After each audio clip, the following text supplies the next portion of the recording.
Olá, eu sou Vanessa Almeida, estudante de nutrição e extensionista do Lab Nutri. E hoje, 17 de novembro, está no ar mais um episódio da segunda temporada do Nutrir em Ação, o podcast do Lab Nutri. Antes de prosseguirmos, vale relembrar que podemos ter alterações na qualidade do áudio, pois, seguindo as recomendações da OMS para a prevenção do coronavírus, continuamos gravando cada um de sua casa, tudo bem? Hoje, o nosso papo vai ser sobre como podemos cultivar alimentos dentro de casa. No primeiro semestre desse ano, lá no nosso Instagram, rolou um desafio com várias dicas sobre como fazer um plantio em casa, independente de qual seja o seu espaço, se você mora numa casa, num apartamento ou no kitnet. As dicas iam desde o preparo do solo até os cuidados que devemos ter com essas plantas até o momento da esperada colheita. Ter espaços produtivos dentro de casa, além de nos permitir ter alguns alimentos, algumas ervas aromáticas ou ervas para chá, sempre à nossa disposição e frescos, também permite que ali tenhamos um espaço terapêutico. Esta ferramenta terapêutica que utiliza hortas é a horticultura terapêutica, que consiste no uso de plantas e as atividades envolvidas nos cuidados dela, que irão promover o estímulo de todos os sentidos e alívio do estresse. As hortas também são ferramentas de sucesso para o processo de ensino-aprendizagem, sendo um método de ensino ativo onde todos irão participar da construção do saber. Hortas em escolas proporcionam ainda a introdução de novos alimentos nas refeições das crianças e com forte aceitabilidade, pois os alunos, em sua maioria, vão ter interesse em comer aquilo que eles mesmos plantaram, cuidaram e colheram. Vários estudos reforçam que hortas como instrumentos terapêuticos e de aprendizados geram inúmeros benefícios. Um documentário produzido pela USP mostra os bons resultados de hortas em espaços escolares e comunitários. Vale muito a pena dar uma conferida. A gente vai deixar para vocês o link aqui na descrição desse episódio. Ter plantas em casa não é complicado e também não se precisa de espaços tão grandes. Na cozinha, podemos ter um vaso com algumas ervas para temperos. Na área de serviço, um pé de tomate plantado até mesmo em um balde. E se tivermos um quintal à nossa disposição, podemos plantar jerimum, mamão e tudo mais que o espaço permitir. Ter esses espaços, independentes do tamanho, irá nos gerar autonomia. Estamos plantando o que vamos colher, mesmo que a colheita seja de 1 ou 2 temperos.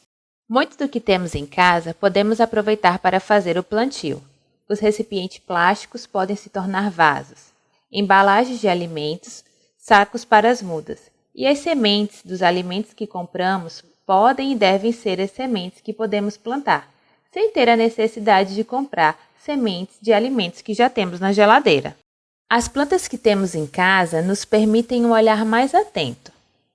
Estaremos sempre observando elas para ver se está seca, murcha ou se apareceu alguma mancha em suas folhas. As características das plantas vão nos dizer se ela está bem ou se devemos ter um pouco mais de atenção.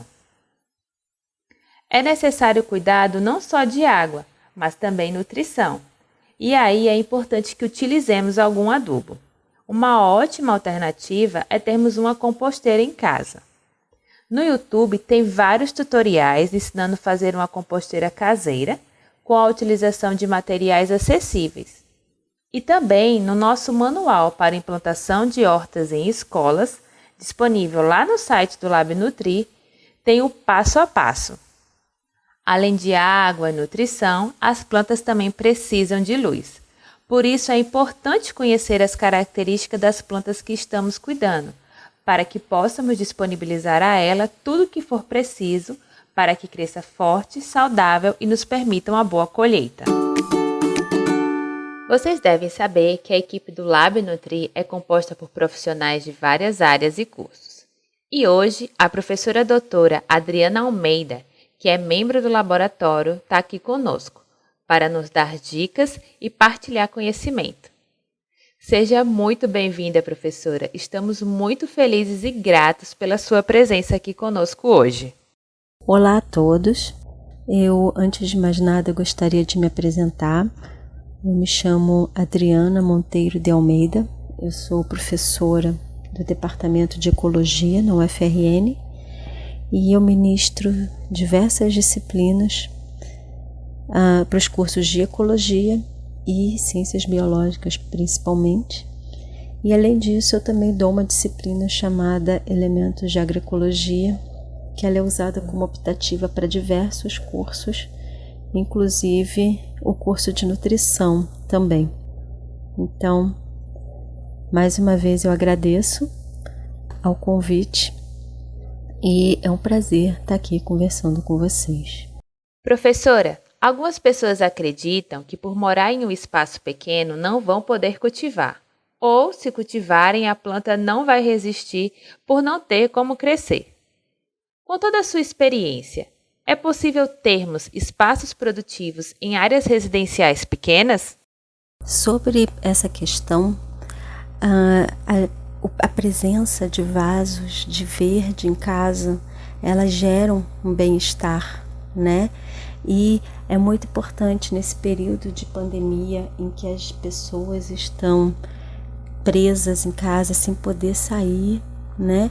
Que a gente consiga gerar um ambiente prazeroso dentro da nossa casa, que a gente consiga criar atividades que sejam prazerosas dentro da nossa casa. Então é muito importante, né, a presença de vasinhos, né? E se a gente está plantando uma plantinha alimentícia, a alimentação saudável, e reduz custos também com isso, né? Eu não vou mais precisar comprar na próxima vez que eu sair. Além disso tudo, tem toda a relação com o aprendizado. É um aprendizado, é um ser vivo que está ali naquele vaso e a gente vai cuidar, né? Então, reconhecer se está precisando de água, reconhecer se está precisando de luz é muito importante. Então, tem toda a educação ambiental relacionada a isso. Plantinhas, né, boas para áreas pequenas, hortelã, manjericão, rúcula, alface, né? Se você tem uma área um pouquinho maior, você consegue ter um alface. Lembrando que o plantio tem que ser em áreas que tem sol, bastante sol. Todas essas plantas elas precisam de algumas horas de sol por dia. Se ela não receber sol, ela não vai se desenvolver direito. Dá para plantar a partir de sementes ou então a partir de mudinhas, né? Que a gente compra. A muda é muito mais fácil de criar, né? E não corre o risco de você de repente afundar a semente demais ou deixar a semente muito superficial, que ela pode acabar morrendo. Tem que tomar muito cuidado com como aguar essa planta. Se aguar demais, ela pode morrer. Se aguar de menos, ela pode morrer também. Então é muito importante observar. Lembrando sempre para não deixar a água no pratinho, não deixar a água acumulada para não gerar um criador de mosquito da dengue. É importante reconhecer no que foi dito pela professora Adriana que a presença de planta nos permite bem-estar. Começamos a ter ali uma nova atividade e prazerosa, o que irá nos permitir satisfação. As plantas, quando não estão tendo todas as suas necessidades supridas, nos dão sinais. E é exatamente sobre esses sinais de possível alerta que a professora Adriana irá nos falar agora. É muito fácil saber, ver se a planta está bem, né? Se ela está verdinha, se ela está viçosa, ela está bem, né? Agora, se ela começa a ficar, às vezes parece que ela está esticando demais, crescendo rápido demais, ela está investindo só no caule e quase não tem folha. Isso a gente chama de estiolamento. Isso quer dizer que está faltando luz ali para aquela planta, que ela está crescendo, tentando chegar numa luz. Se ela não for trocada de lugar, se ela não for colocada no lugar onde tem sol, né, onde tem mais iluminação, ela pode morrer, porque o caule pode quebrar, né? Se ela começa a ficar muito amarelada, pode ser uma dica de que está faltando um pouco iluminação também, está faltando sol. Se ela fica ressecada, as folhas começam a ressecar, está faltando água. Prestar atenção, porque tem alguns ambientes onde você coloca água, mas se bate muito vento, a planta resseca mais rápido do que o normal por causa do vento, né? Se ela está num lugar em que ela pega muito sol, ela pode precisar de mais água, né? Então ficar de olho nisso. E prestar muita atenção, porque tem uma coisa que acontece é muito comum com quem não sabe ainda cuidar de planta, é que às vezes põe água demais, né? E a planta começa a amarelar, porque a raiz começa a morrer, porque tem água demais. Então, a planta começa a mostrar umas características de falta d'água, porque a raiz está morrendo e não consegue mais absorver a água, né? E aí a pessoa olha e fala, poxa, eu estou colocando tanta água e ela está secando, tem que colocar mais água. E continua pondo água, a planta morre. Então, se for esse o caso, o ideal é tirar o pratinho, deixar essa terra secar durante um tempo e ver se a planta se recupera e, quando for aguar da próxima vez, esperar para colocar um pouco menos de água. Se você é nosso ouvinte ou nos segue nas redes sociais, com certeza já nos ouviu falar sobre punks. E hoje não vai ser diferente. Professora, como podemos aprender mais sobre essas plantas com potencial alimentício, mas pouco explorado pela maioria das pessoas? Bom, sobre as punks, né? As punks, elas são as plantas alimentícias não convencionais.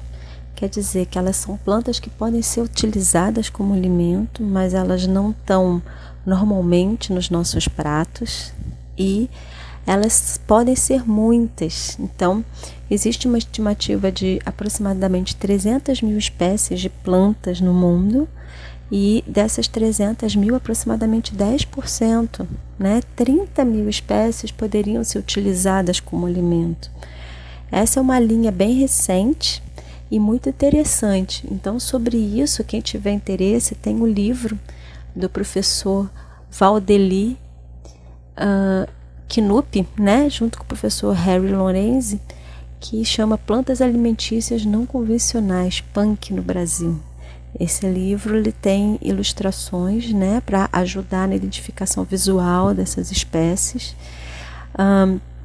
Eu faço apenas um comentário aqui que nós precisamos tomar um certo cuidado com as plantas que a gente não conhece direito na hora de preparar, né, pratos, porque elas podem conter uma ou outra toxina que pode fazer mal, pode conter algum alergênico. Então, o ideal seria sempre cozinhar, né, esse alimento, ou então branquear antes de comer, fazer o branqueamento, porque isso já pode quebrar uma ou outra toxina que esteja presente nessa planta.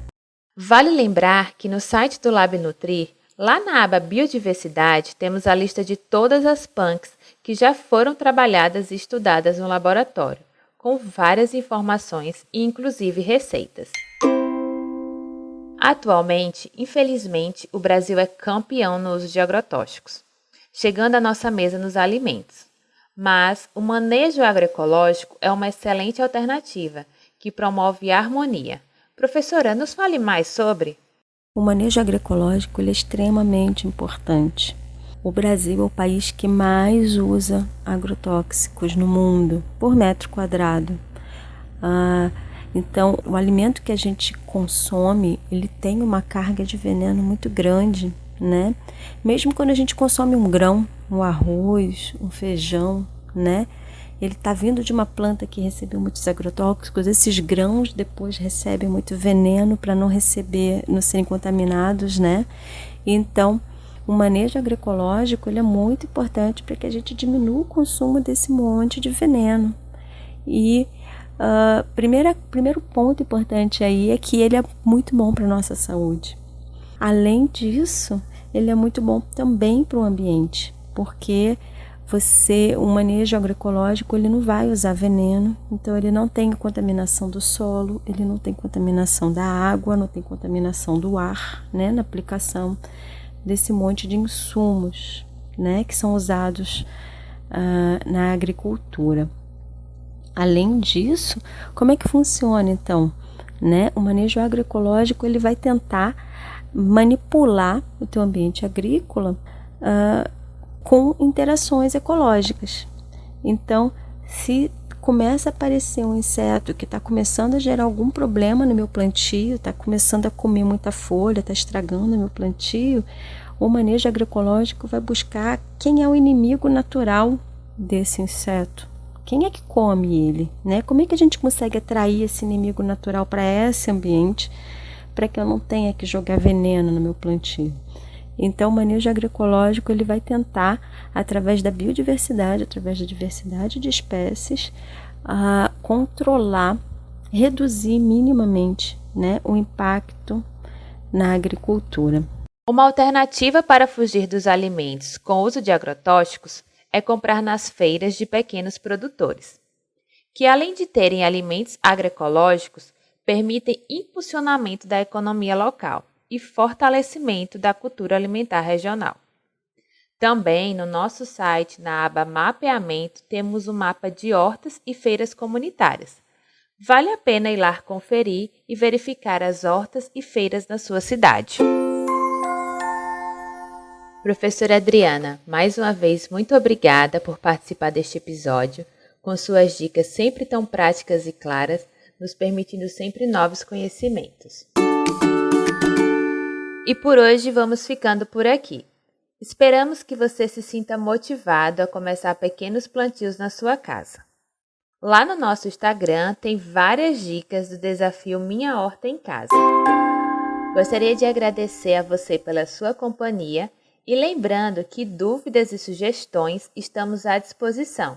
É só entrar em contato conosco pelo Instagram, o @nutrirhorta, ou pelo nosso e-mail. Não se esqueça de seguir o nosso podcast e compartilhar com seus amigos. Nos vemos em breve. Até logo! A pesquisa, roteiro e gravação desse episódio foram realizadas por Vanessa Almeida, entrevista por Luiz Dantas e Yasmin Araújo e edição de som e foto da capa do episódio por Giuliana Lino.